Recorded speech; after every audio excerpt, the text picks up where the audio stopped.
hi there! Oh, don't mind me, I was just pretending to decorate the tree to make this video longer. 2016's almost over though, and boy, you know what that means. Yes, my top games of 2016 list is finally here. Now, I will mention, there are a lot of games this year that, unfortunately, I couldn't play them all because I'm just a normal guy. So if you do notice that there is a game missing what you think should be on here, then, well, sorry, I ain't made of money. But let's end this rubbish intro and let's get right onto it.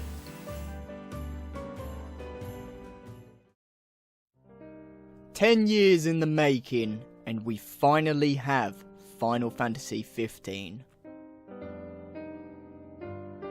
You play as Prince Noctis, alongside with his 3 buddies.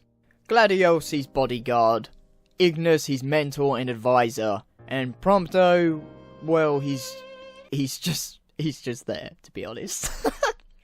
But I actually quite like the characters, which is a very good thing considering these guys will be with you for your whole journey.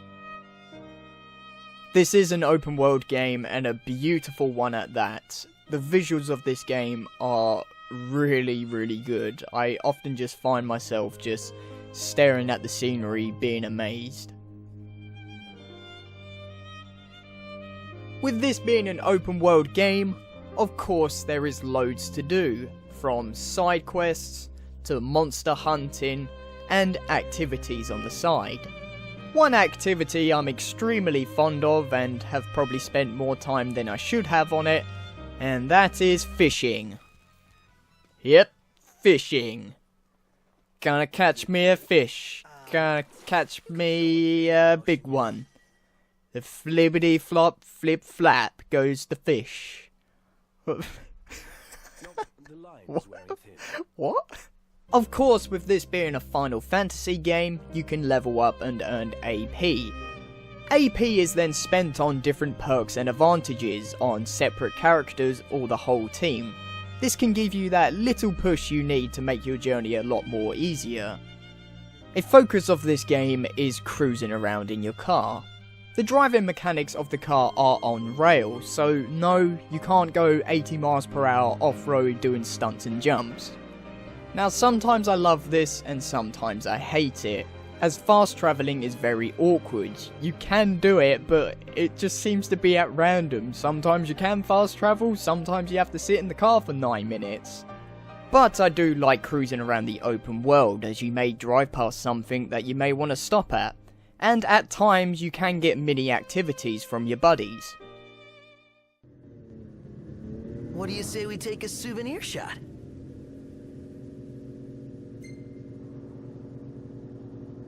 Yeah, go for it. Woohoo!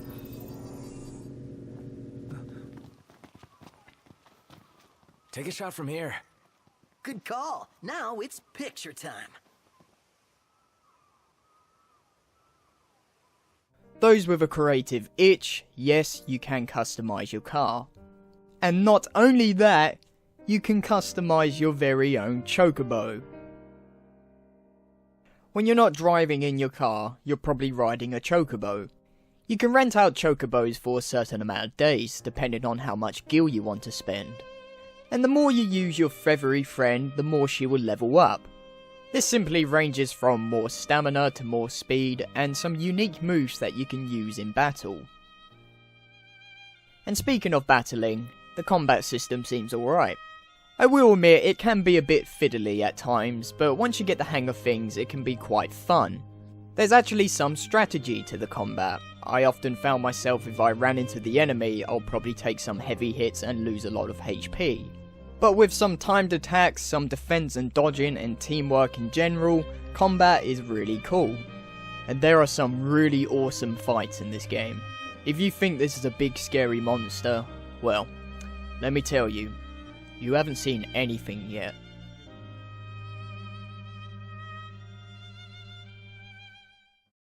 Pony Island, a cute innocent game about a pony. Now to be honest, this is a game what I didn't think will make it to my Game of the Year list, but looks can be very deceiving. Now the objective of this game is very simple. This adorable red fellow down here called Louis guides you through the levels as you jump over fences, blow away butterflies what are trying to tickle you, and to reach the flag at the end of the level. But I haven't even scratched the surface of this game. This game has like little butterfly puzzles what are like really cute and adorable. And what you have to do, you have to move around.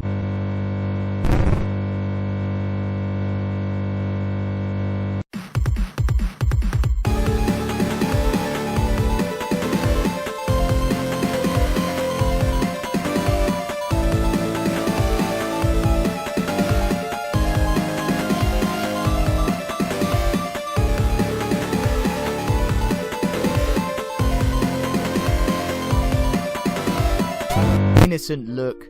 This is why Pony Island has made it to my list.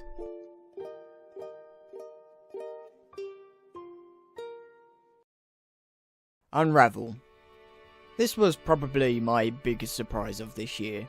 Now Unravel caught my attention when it was first announced, but what I didn't expect is just how much joy and emotion I would feel playing this game. There is so much love and care into this project. Now the premise of this game is that you guide this red fella called Yarny, and from what his name entitles, yes, he is made out of yarn. You will guide Yarny through different obstacles and puzzles as he explores different locations of the memories of his maker. The reason why Yarny is doing this is so he can make some sort of scrapbook for his owner, so she can remember all the wonderful times she had in her life. But that's all I'm going to talk about, as I really do feel this is a game what should be experienced from a player's perspective.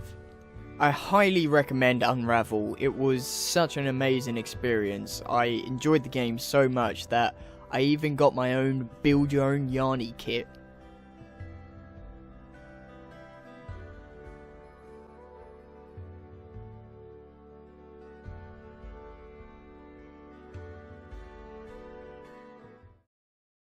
Gears of War is back with Gears of War 4, and this is just my personal opinion, but I think Gears of War 4 does a great job to continue the franchise.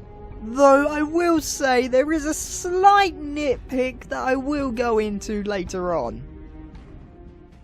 Gears of War 4 takes place 25 years after the events of Gears of War 3. You play as a group of outsiders whose names are JD, Kate and Dell. And I should mention that JD is Marcus Phoenix's son. Welcome home, James. And yes, Marcus does join your group, and I gotta say, Old Man Marcus is a badass. Yeah, that sounds about right.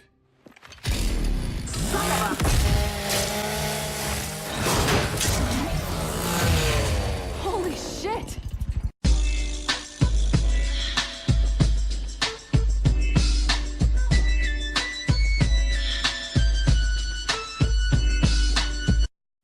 I quite enjoyed the campaign. There's a sense of mystery there, as the outsiders have been accused for kidnapping COG soldiers.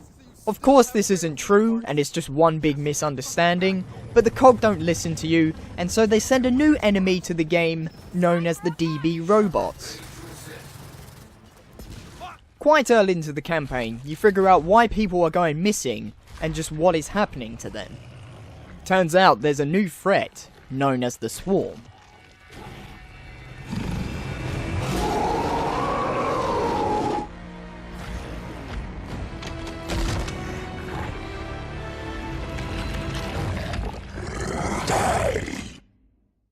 Which leaves you with a few other mysteries as to who are the Swarm to begin with, where did they come from, and why are they taking people to begin with.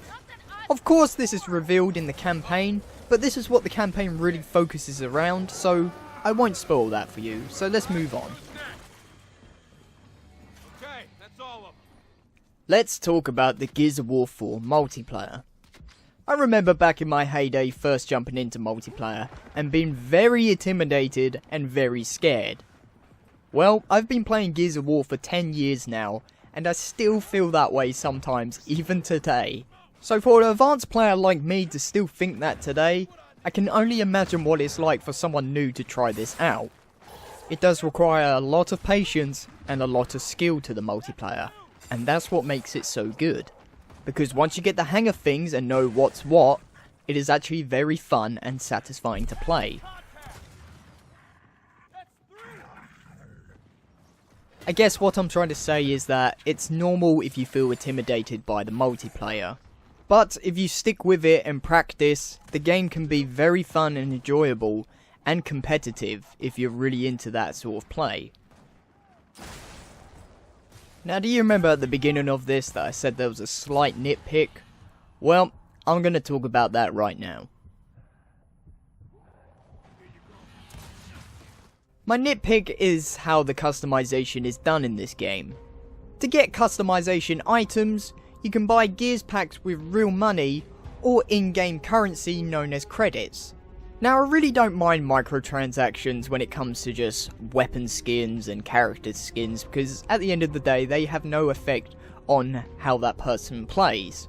But I kind of find it annoying when you earn so little credits in the game that it sort of forces you to spend real money, and this is my problem with the customization. And not only that, you can get duplicate items, meaning that you can get the same skin as to what you already have, which can be very frustrating considering how long it takes to get in-game currency. Now, the Coalition have listened to a lot of feedback on how this customization system works, and to all credit to them, they have changed quite a bit, but it still feels slightly flawed. Now, this is only a nitpick because, like I said, character skins and weapon skins does not change how the gameplay is in the game. So I hope when Gears of War 5 comes around and they want to take this same system again, I hope that they can see the mistakes they did in Gears of War 4 and make it a lot more better in Gears of War 5. But let's talk about Horde 3.0. I gotta say, I feel like the Horde mode in this game is probably the best Horde in any Gears game. There are different classes that you can choose from. These are Engineer, Heavy, Scout, Soldier, and Sniper. Each class has different advantages and different perks to equip to help you and your team survive the Horde. Another new addition is the Fabricator. This is a portable 3D printer that lets you print out defences against the Horde. This ranges from spikes to decoys and turrets, and of course a lot more. The higher the waves, the tougher the enemies get, and trust me, it gets very intense. But with good teamwork and communication and a well fortified base, you can get through Horde mode with a lot less problems. Horde is definitely the highlight of this game. It's a great game mode for your buddies to just blow off some steam and to just have some fun in general. But I guess to conclude all of this, I can safely say that Gears of War 4 does not disappoint the Gears fans.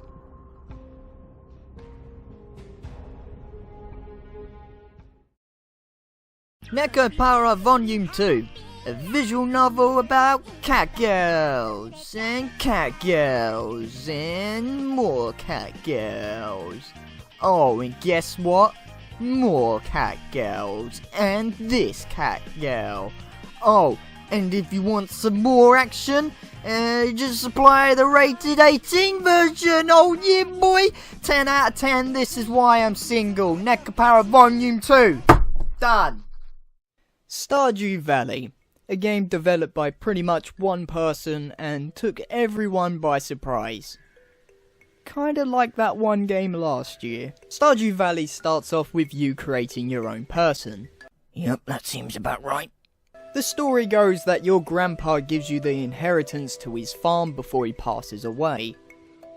Life begins to take its toll on you, and so you decide to quit your job and follow in your grandpa's footsteps.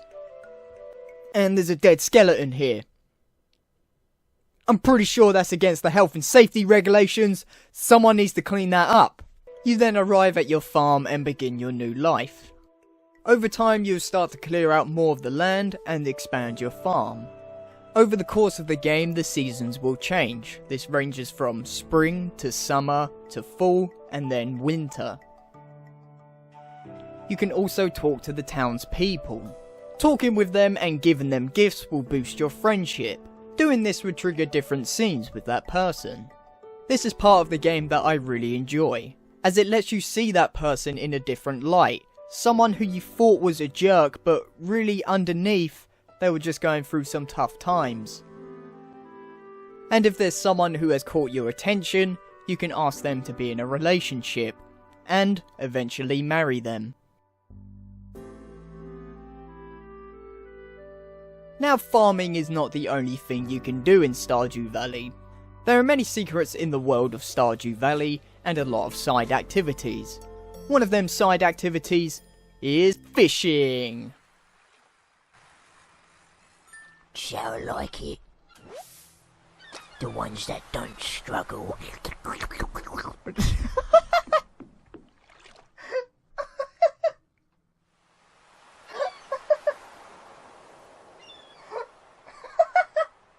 Now, I will say that Stardew Valley may not be for everyone, but if you're a big Harvest Moon fan and a big Animal Crossing fan, then this game is right up your alley.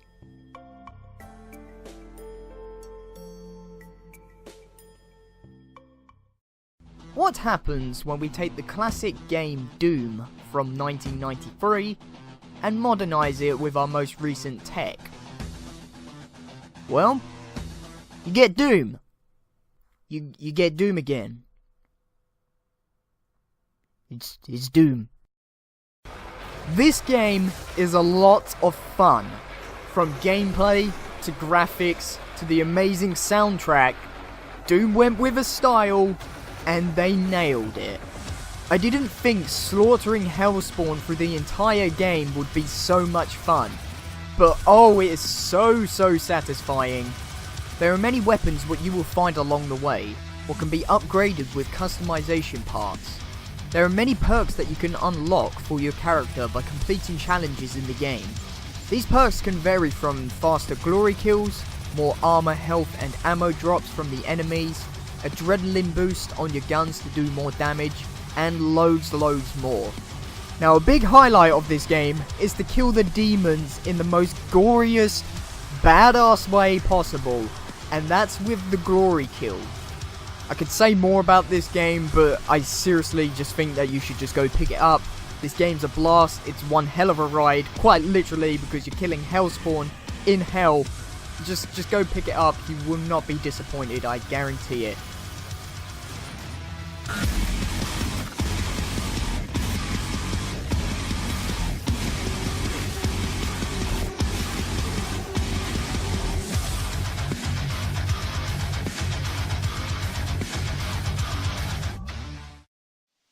From the makers of the very successful game Limbo, they make their return to make another game known as Inside.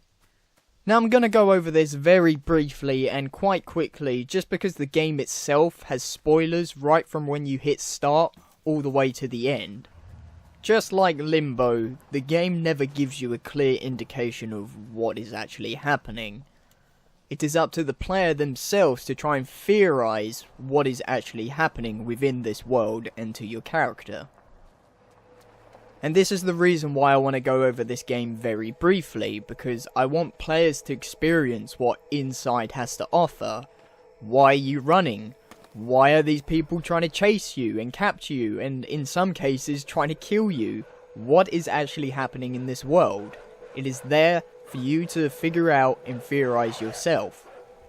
Now, of course, I've looked at many theories as to what this game could be telling, and some are actually quite mind-blowing, but I think what makes this game so great and what made Limbo so great is that we'll probably never figure out what is actually happening, and it'll always be a mystery. And you know what? That is perfectly fine with me, because some stories are not always black and white.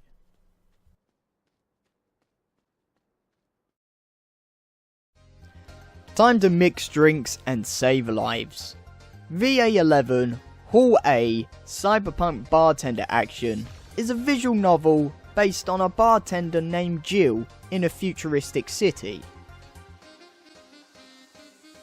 This is a mature visual novel, considering that you work the night shift at a bar, so you will meet some interesting people.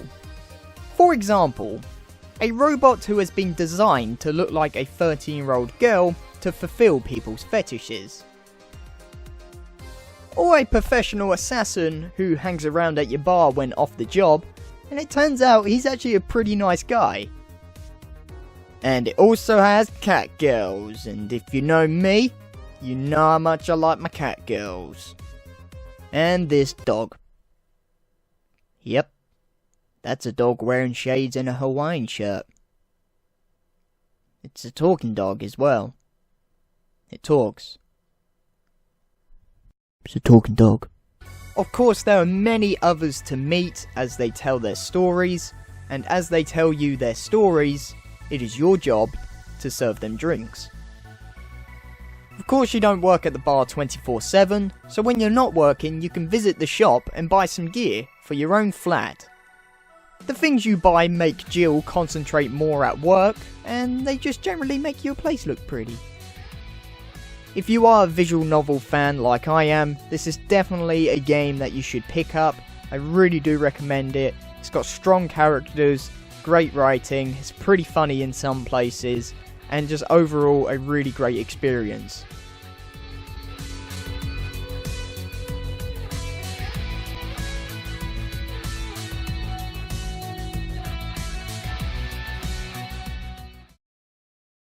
Dark Souls 3. Dark Souls has made a pretty big name for itself over the years. As soon as you mention Dark Souls, you immediately think of how difficult it is, the big scary bosses, the world and lore in the game, and the unforgettable "you died" message.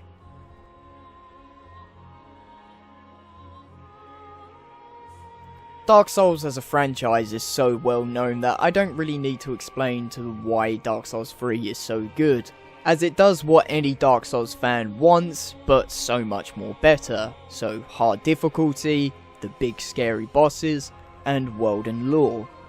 But I will say with confidence that I do believe Dark Souls 3 is probably the best in the franchise yet. Now, it does really pain me to say this being a huge Dark Souls fan for such a long time, but supposedly Dark Souls 3 is the end of the franchise.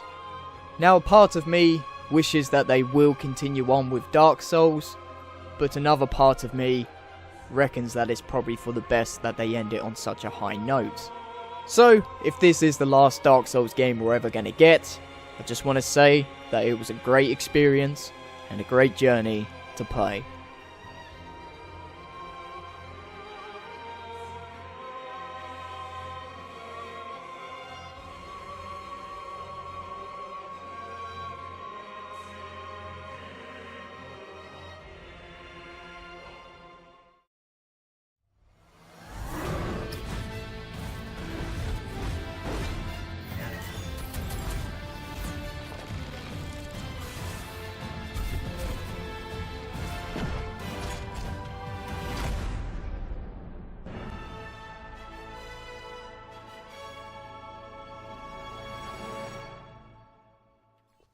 Of course, Overwatch was going to be on this list, and I'm going to make a very bold statement. I really do believe that this is my game of the year. Overwatch is that type of game what makes you go, just one more match. And then next thing you know, you've played another 10 matches. Overwatch is a very engaging and addictive game. Now, there is a huge cast of heroes to pick from, with every single one of them having their own abilities and playstyle. This ranges from assault, to defense, to tank, and support. And each hero has their own customization section. You can change into different skins, equip different taunts you can activate during game, and of course there are loads more. How you unlock all this cool gear is just by simply playing the game. When you level up, you earn loot boxes.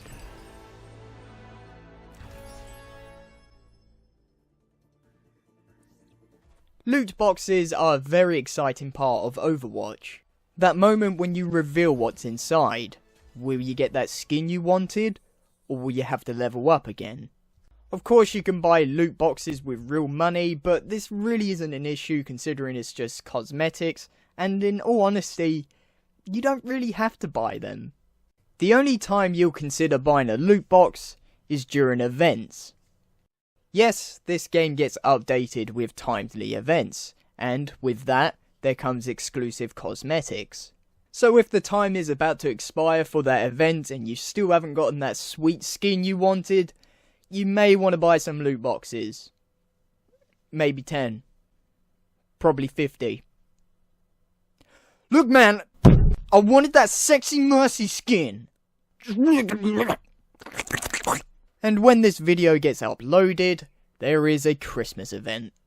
And since we're on the topic of updates, this game is always getting updated. From character nerfs or buffs, to new maps, and, of course, new heroes to play as. And, to top it all off, all this gets updated for absolutely free. Which is a brilliant thing because this game absolutely strives off its community. So with everything getting added for free, everyone can stay together. And since I just mentioned about the community is really good for this game. It's so good in fact that sometimes you can host a tea party with the enemy team. Of course, you will get the odd toxic player here and there, but it's very rare for that to happen.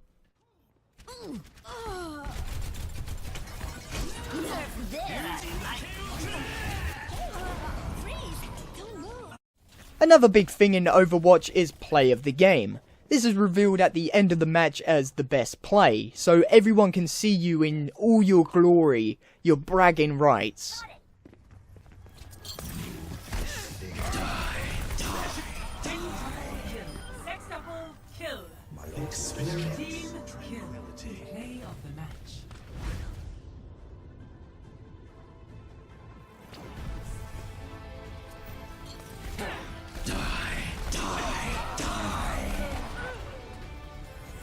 I'll wrap this up and just say that, in my opinion, this is my game of the year, and it is a must-buy.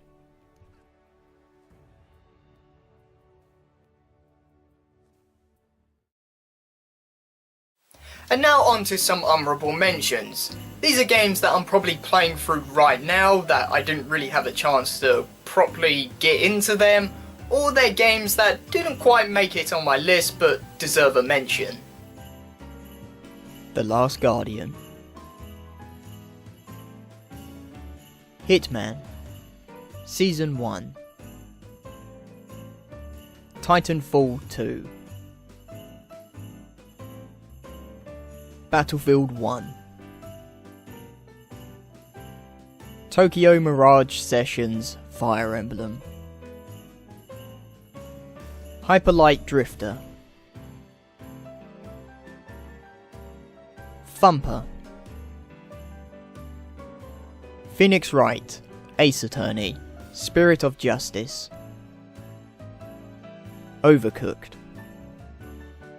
But that is it from me guys, I hope you enjoyed. This took so long to make. I think it took me about 2.5 months to put together and edit it and get all the footage. It was a real pain, but in the end I think it turned out alright. I hope you enjoyed. If you did, please consider hitting that like button. I don't normally do this, but considering the amount of effort this took, I really do appreciate the support on this one. But that would do it from me guys. Have a very Merry Christmas. Take it easy.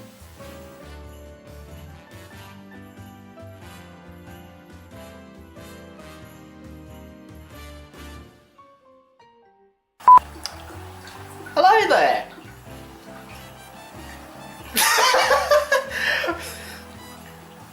Hi. What the hell? Oh, yes, that means... it means something. Yeah. Yeah. Uh-huh.